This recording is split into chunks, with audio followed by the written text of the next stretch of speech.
They take him and they put him in the Osla. He wants to continue to be a slave. They put him in his ears and they put him in the door. Because there's a punishment. Because he didn't listen. So he says to himself, listen, you heard a Musa Shmusa about my Masorah Tishta. You didn't move. So this is exactly like the Eved. I put you down there, I have to put you in the thing, and also you have to put you in the Ratzias Osla, you have to put your ears in the same thing because you don't really listen. Sorry, is that the Eved Kanani or Eved Divi? So I'm telling you now a new Chiddush. But still, because I'm your father, I worry about you. More than I worry about myself, I also worry about you, he says to him. I worry about you. So now, I tell you now a secret. To be able to listen, I give you Agdoma. And I give a mashal. What is the Agdoma?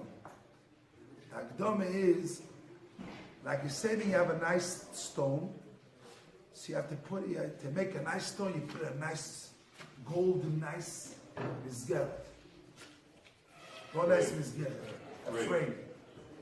Then the stone has a special place. The same thing is, to know the value of a stone, when you see a nice frame of a golden frame, you know, it's a nice thing.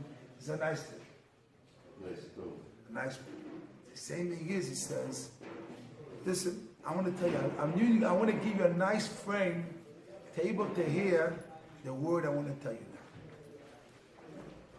So, what is a nice frame to help you to be able to change?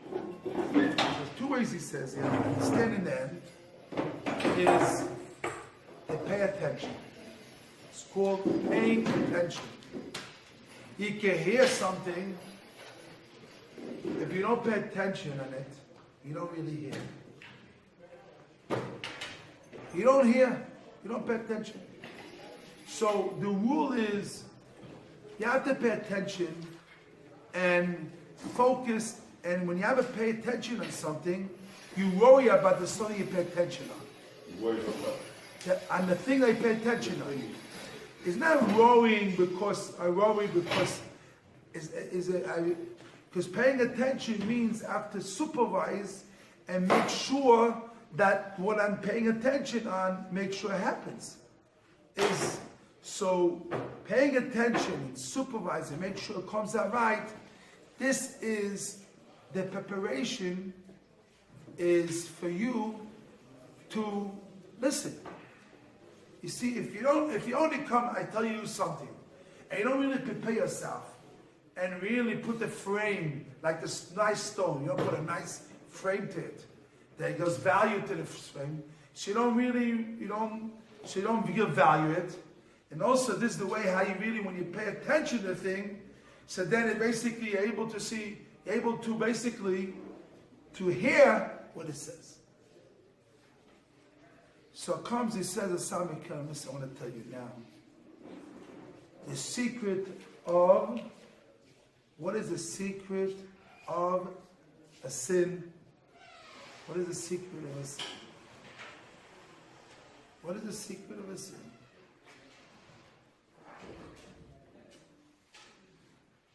Two things happened in the sin. One thing the Jewish people happened, they did the sin of the Egel. What happened was, they got punished. The Gemara says in Sanhedrin, every punishment we get punished until today, and gets punished from the sin of the Egel. And the sin of the Egel is a punishment until today. Till today. So the punishment of the Egel is like very, very chomo. And not only that, is a mitzvah from the Torah.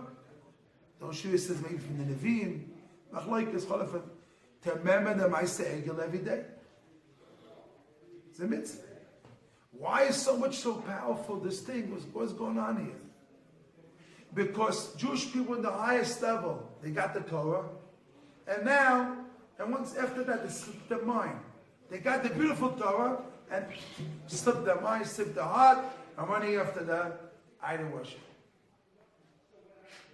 So that action, what happened, is basically that sin is like very, very, very, very, very disgusting, very bad. I mean, all till today, we suffer from it. But now, what happened here?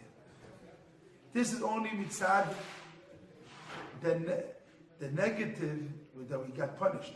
But also we lost the positive. When the Ma'amad Har Sinai, when we got the Torah, every Jewish person got 2 crowns on it. One crown, Naseh, the second one is Nishma. 2 crowns, every Jewish person. What happens is the Gemara in Shabbos. Look at the Gemara Shabbos Peches, the Gemara says it. After the Jewish people did the sin of the Egel, Hashem took all the 2 crowns and took away from all the Jewish people.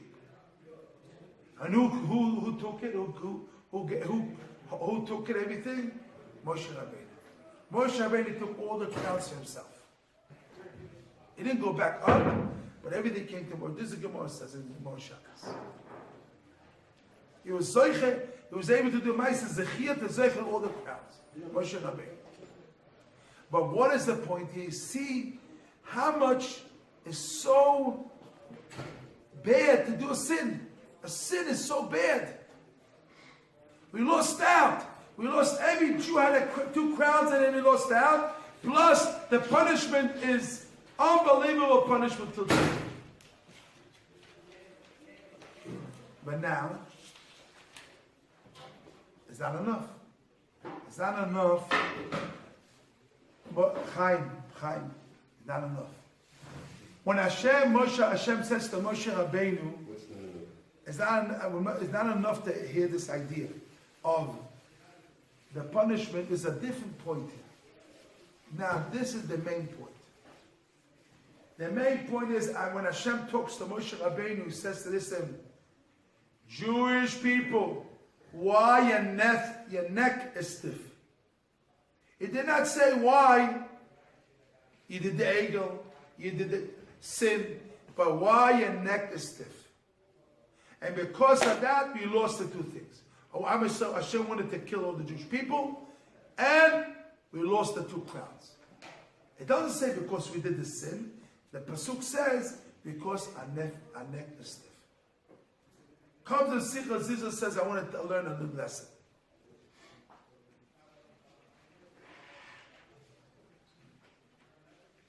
What it means that the neck is stiff?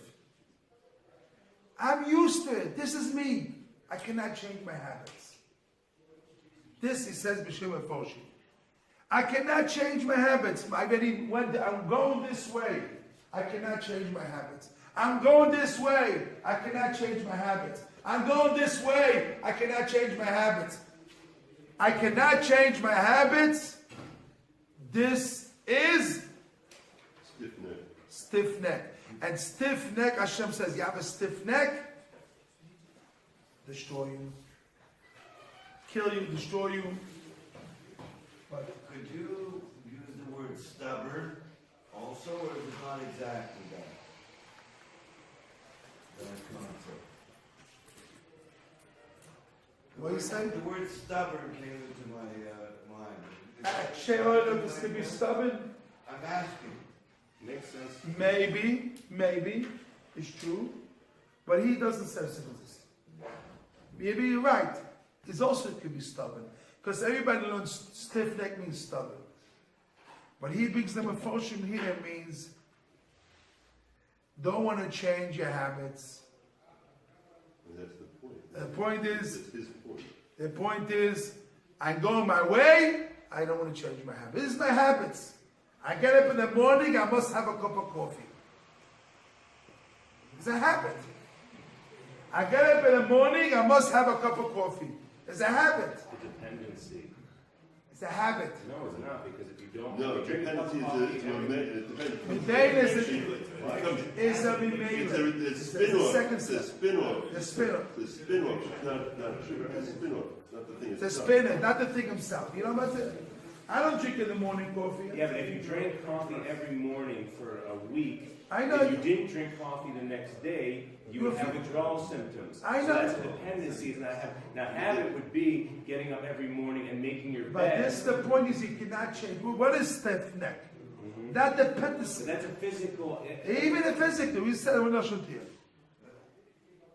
Pirush. Kein yochel afa orpoi, lishmoa las vergeloi, fa'ugal bekach. He got used to drink the coffee. I got used, I cannot change my way. This means I got used to drink coffee, I cannot change my way. So, if a person says to his mind, listen carefully, guy. I cannot change, this basically means I'm dead. By definition, I could change, I'm alive. Because the person wants, could change. How you change it, how you work yourself, it is not the subject now. How you change your habits is another subject, and not the subject this moment. But we keep learning here first by potential. Potential and knowing and making decision that you could change. I could change not to drink coffee in the morning. I could change it. But I don't want to. I can change, but I don't want to. Okay, it's another story. You don't want it. It's also you have to make it. So you have the ability. The ability. You have the beginning, the essence. You get it. of But the if you know, that Hashem wants you to be healthy and strong, and some things destroy you, kill you, it's not good for you, so make a decision. Is good for you coffee or not good for you coffee? If you know this is not good for you, it kills you in the long term, it's not good for you, so this is, Hashem wants you to have it, so you have to make a decision, and no, this I have to do what Hashem wants, not what I want. Even if I want coffee. What do you mean I want? You have to change your opinion. Change what? It's just a good mind, just an example of coffee. I know, I'm trying to have an example, not the No, coffee. because there's a machlokas about coffee. Coffee, some people say it's good. I know an example, changing habits, That's what I'm saying. It's just coffee, that's an habits. example. That's what I I'm have, saying. I Just an have. example. It was one guy in the yeshiva here years ago. No one? I don't say name. No, there's an I know this. One guy in the yeshiva, he used to say to me, he was standing here. He said, I want to show you how people say shalom to people. Hi. He says to me, Chaim, listen. One guy in the yeshiva was standing here years ago. Years ago, he says, I want to show you people say shalom and how much have to people change their habits. Shalom, don't even look at me. He said to me, let's sit down and 5 minutes, beginning the Bismillah. Watch, and how people say shalom to people. You're surprised. Shalom. Don't even look at you. Don't even look, don't even late. I do when they have, and not even late with a person say shalom. Say, guys, listen, you see, say shalom to a person, don't even say, they're not saying shalom. They're saying the words, but not really relating. They say shalom to the other person. Shalom means one person to another person. See, this guy in the Bismillah just trying to show me that how much, that habit. Some people say shalom. Not everybody. Some people, yes, say shalom. You only show, but not everybody says shalom to the person and relate to the person. I'm saying shalom to you, and he's saying back to him, is a relationship between one to each other. At that point, he says, Stam, I'm saying my point, the opposite is that point, you're not really relating. I mean, it's not ben odom lechaveiro. It's ben odom la'atzmoi. It's myself to myself, not myself to the other person. And that, the guy showed me the Bismedish for 10, 20 minutes. He showed me what people in, and he showed me that how much you have to work on that alone. And people have a habit. And second, he says, show me, listen, don't even look at the person. Shalom. You can't even look on the face. Say shalom, relate, look at him. For a second, say shalom to him, look at him. Look at the eyes. Look at it, relate. No, shalom, you're not relating. So that only was an example of a habit that has to be changed. But why people get used to this? Is me. I'm doing this way. I have my habits. This is death. This is it. Death means cannot change habits. Cannot change yourself. This is, there's everything. There's a lot of cases. There's only a person, a lot of person. But you have to work on it to change. So if you don't make the decision to work on yourself, you won't able to change your habits. People have bad habits and also good habits. There's a balagan. So good, so that, so bad, and good. So the point is, changing. A person came to me, said to me, I have a bad habit. I come home, I immediately open the refrigerator. And I have to eat. Even hungry, I must eat. It's a habit. A habit. So much so, I go to a wedding, I must eat. It's a habit. It's a habit. He must eat or don't must eat. It's a habit. A person makes his own habits. So people have habits with the bonyon and people, all these things. Is changing habits, changing your things that you get used to it. That basically is the beginning. According to the Chazal here, is opposite of death. Opposite of death means you're going this way, you're going the. Hashem said this out. Hashem did not care about the sin of the Egel. Hashem didn't even care. He only cared about the habits. Because he saw if you have a habit, there's no way to change, nothing to grow. Now, how we change our habits? What does he say here? You have to pay attention. This he says here. The way I change the habits, the beginning is paying attention. To what? To what you want to change. If you don't pay attention, what you want to hear, you have to pay attention. If you don't pay attention and care about what you want to do, I'm taking the coffee every morning as an example. On the coffee as an example. I take coffee and you're not paying attention what you're doing. So you're doing an animal act without thinking at all. But if you want to change now, I want to change not drinking coffee. It's only an example. Not doing this. So I tell you what, so I have to pay attention to it. And you worry about that. You worry about that tomorrow morning, when I get up in the morning, I make sure that I'm drink, because my habit was set to drink it. But listen, what I'll do, I go smell, I will breathe, on my stomach, breathe, I will hold my did, take away my, you change, you go this and go the other way. So caring, so that when you care about something, pay attention and care about it and changing the mind, then that's the beginning of basically is starting to now you have another stage. If you don't worry or you don't care about it, you don't pay attention on yourself, then you cannot pay attention on your children. So paying attention is a necessary to pay attention to yourself. A father has a children here. First he takes a piece of paper. This is the work to do. Take a piece of paper and you write down your name in the middle. And all your children or your grandchildren's names. You do that. And you say, I pay attention. And all the names. You pay attention, that child, that grandchild. Only pay attention. Forget about what to do yet. The first step is paying attention. When you can pay attention about something, then your mind starts to think what to do, how to work. But the first thing, the animistic is not to pay attention. Now, what I pay attention on what? On what I pay attention? I care on what I care about. I care about how they look. I care if they have food. I care about the Olam Haba. I care about Olam Haba or not. So now we know this world is passing through to 200 years, everyone. Everyone lives for 200 years, a long life.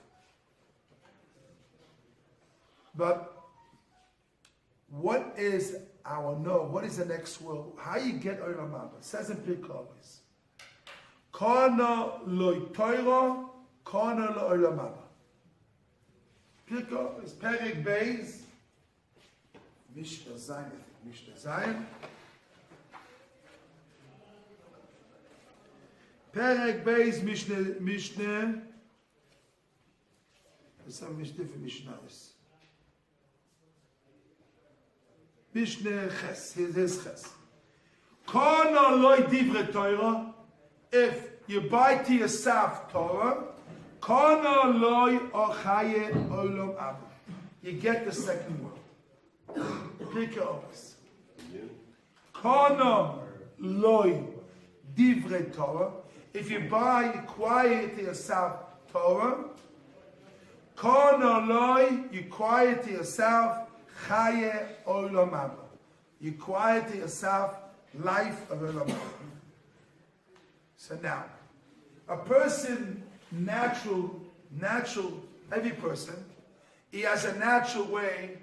I want to acquire things in this world. I need a house. I have to have money. These are things in a natural way. A natural way in this world, I need a house, I have to have food, I have to acquire things to buy.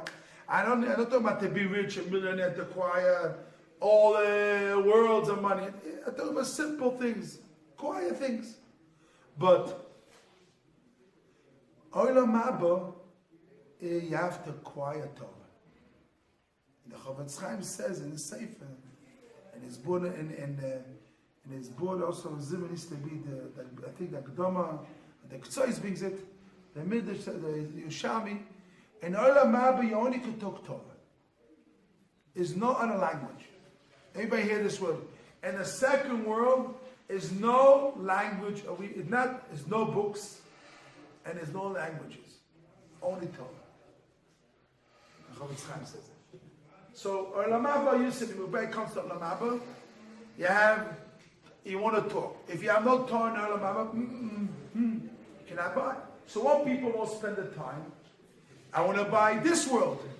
It's the physical world. You want to buy, but then you have to buy Olam Haba. Kana lo diva Torah, kana Olam Haba. So you have to acquire Torah to yourself. When you acquire Torah to yourself, you acquire Olam Haba. You get Olam Haba when you acquire Torah. So you have to worry about yourself. First thing, how you acquire Torah. So you have to pay attention to Torah. We said it before. You have to pay attention to it. You pay attention, you can change your habits. Because we said again, changing your habit, paying attention, worrying about it, so that basically you're able to get the thing where you want to get. If not, your habits causes you don't get it. You have to pay attention. I want to get Torah, buy Torah in this world. Second thing, so Yeshiva used to say, what is the way to buy Torah? Learn Torah, teach Torah, mabitz Torah, write Torah. If the corner Torah is, the Chabur, and learn other rules. Now, but now, this is the secret. If you worry about this, pay attention on yourself to learn Torah, to be a Chai Olam Haba, so then, then he could tell you, worry about your children. But now, how you can tell your children, and they don't worry about Olam Haba. So this is the secret. You have to have a frame to listen. A frame to listen. He said, you cannot tell your child, learn Torah, do mitzvahs, do this. Okay, everyone, why do they won't listen? You have to have Agdoma, he says. You have to have Agdoma, a Kedoshi to listen. Because we said before, his own habits Doesn't really want to listen. He won't listen. Because he has his own habit. So you have to have akdomas to listen. You have to make all these akdomas. And all these akdomas, he will pay attention to hear the words and say it. Here, I'll be on time.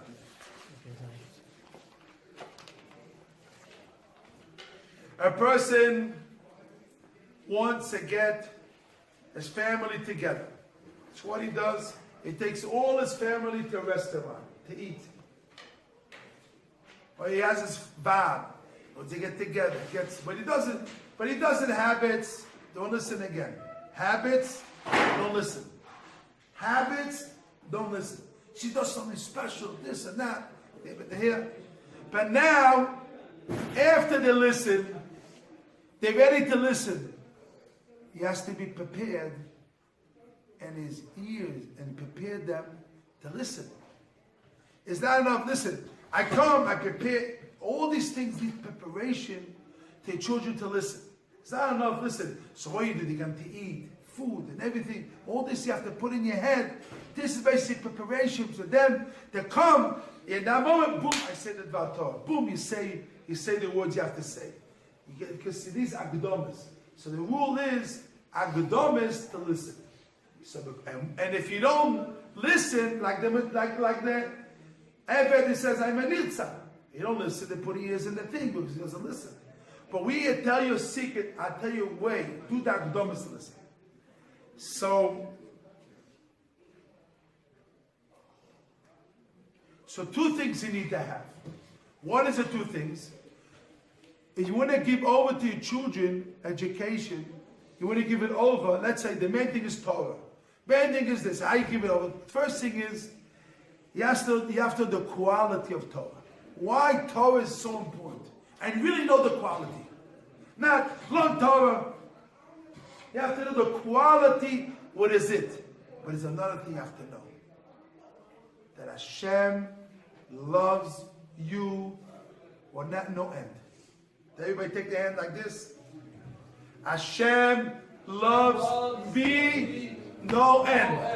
Have it again. Hashem loves me without end. And loves me without end. Me without end. Me. These are two things. First, you have to know the thing they want to say over to your child, or to say it over the thing, to know the mile of the thing, the quality of the thing. And the second thing is, you have to know Hashem loves you. If you don't have these two qualities, you're not able to give it over.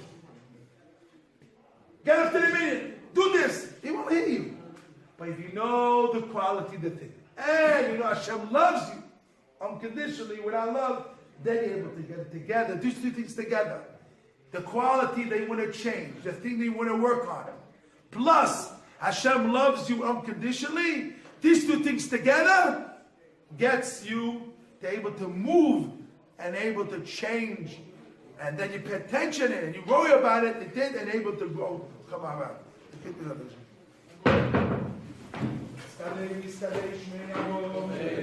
Come on,